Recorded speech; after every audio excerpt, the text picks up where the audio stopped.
Habakus. I'm the mother of 2 young children who were injured by their vaccines. I'm a health practitioner specializing in homotoxicology and integrative nutrition. I'm a former senior corporate executive for 15 years. I am the founder of Life Health Choices and a leader in the New Jersey Coalition for Vaccination Choice. On behalf of both organizations, I am delighted to welcome you to William Paterson University today. This is not the first time that we have rallied for vaccination choice. Exactly 1 year ago today, we stood over 700 people strong and delivered the strongest possible message to Governor Corzine and our legislators in Trenton, that we demand vaccination choice in New Jersey. National and local media helped to carry our message across the state and across the country. I have no doubt in my mind that Governor Corzine and our legislators heard what we had to say, but they have not been listening. And so here we stand 1 year later, cold and more determined than ever, standing outside to send the message again. We are taking to the streets and we are gathering strength. As we stand here 1 year later, the world is not the same. Our country is in a recession. We are angry at government and industry for their incompetence and their greed. And we have now foisted upon us what can only be called an underwhelming, absurd global swine flu pandemic with yet another vaccine that has been purchased by our government. We bought 251 million doses of swine flu vaccine for a pandemic that is mild and has remained mild, for a pandemic that is no worse than seasonal flu, for a pandemic that is mildest in kids and in the elderly who are protected because of prior exposure to a similar virus. Why? Why have we spent billions of dollars on a vaccine for a disease that's mild? Kids don't need it. The elderly don't need it. More than half of doctors and nurses and half of all adults don't want it. I'll tell you what I think. I think that it stinks. I think that it stinks that we spend billions of dollars to fight a disease that's not deadly. I think it stinks that adults and children are sick in record numbers with autoimmune and chronic disease and neurological problems. I think it stinks that we have the highest infant mortality rate in the world of any developed country except Poland.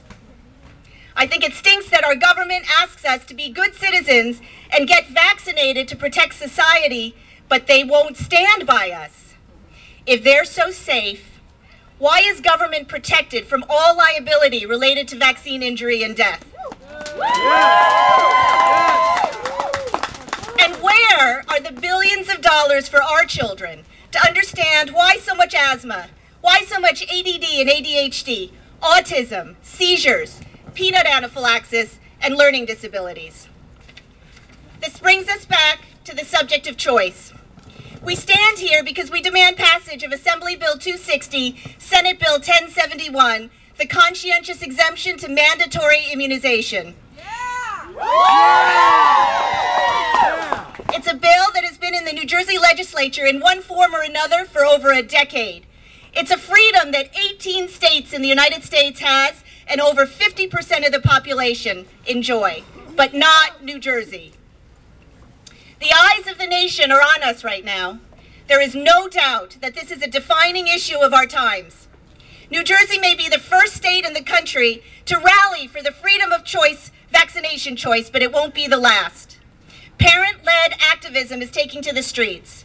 Life Health Choices is partnering with 2 national autism organizations, Generation Rescue and Autism One, to demand help for our nation's children. Because I don't want to live in a country in which 1 in 92 children has autism and we have no idea why.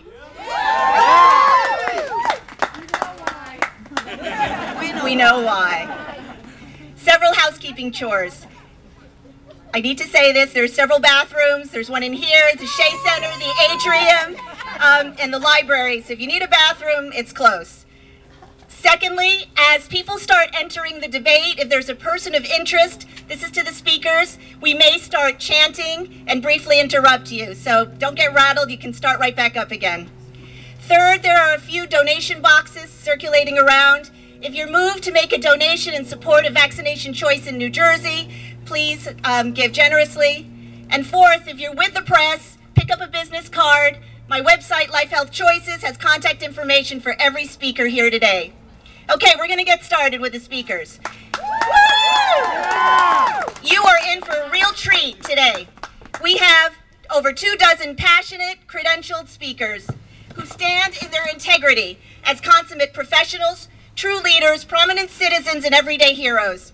They have canceled their work and personal schedules, driven and even flown a great distance to be here. All believe passionately in the fundamental right of vaccination choice. They take risks to speak the truth. Listen carefully because you are in the presence of true courage today. We will start with the parents, concerned and burned, grieving and devastated, pregnant and watchful. Autism hits boys in New Jersey at a higher rate than any place in the world. About 1 in 41 New Jersey boys is struck with autism. And lest we forget, vaccines also kill. You'll hear these stories too. First up, I'm pleased to introduce Melanie Dragone. She's the mother of 2 and pregnant with her 3rd.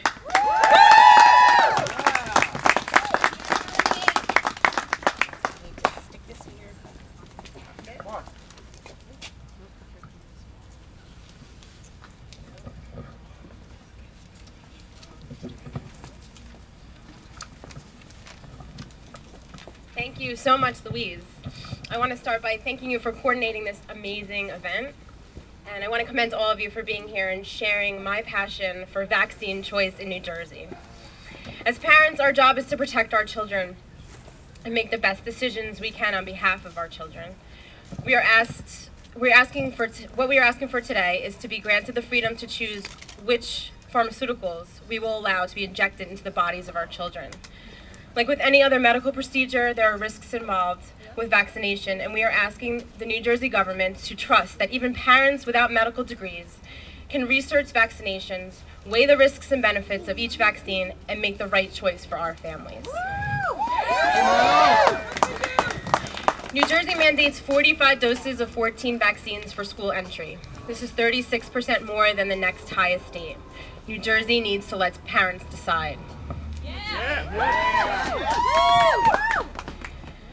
As Louise mentioned, I'm pregnant. I'm due in February, and my responsibility is to nurture this fetus I'm carrying, and I am being persuaded into believing that injecting the swine flu vaccine, a Category C pharmaceutical, not tested for safety and efficacy in pregnant women, is the best way to protect my unborn child.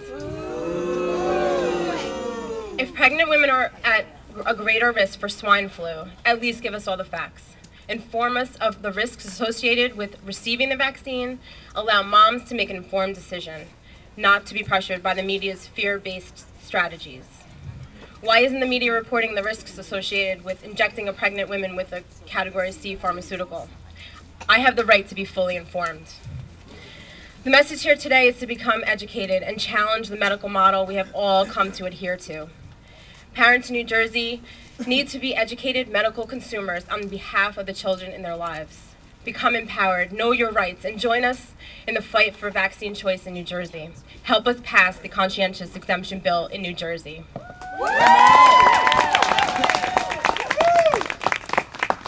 As parents, we want the authority to make this vital decision for our children, unborn and for those already here on earth.